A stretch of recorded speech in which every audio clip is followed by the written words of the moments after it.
घरामध्ये लक्ष्मी येते पण टिकत नाही. पैसा आला की तो लगेच खर्च होऊन जातो. तर यामागचे काही प्रमुख कारणे आहे.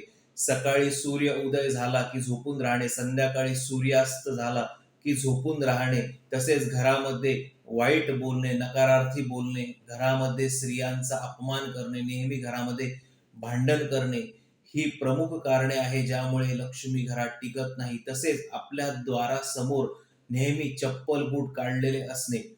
तर काय करावे जेणेकरून लक्ष्मी आपल्या घरात टिकेल? तर सकाळ आणि संध्याकाळ देवाजवळ तुपाचा दिवा लावावा. संध्याकाळी आपल्या द्वारासमोर सुशोभीकरण करावे, धूप लावावा. तसेच सकाळ संध्याकाळ घरामध्ये रामरक्षा स्तोत्र लावावे, भीमसेन कापूर लावून पूर्ण घरामध्ये सकाळ आणि संध्याकाळ फिरवावा. नक्कीच करून बघा, फरक पडेल. धन्यवाद. कुंदन जोशी, लक्ष्मी वास्तू.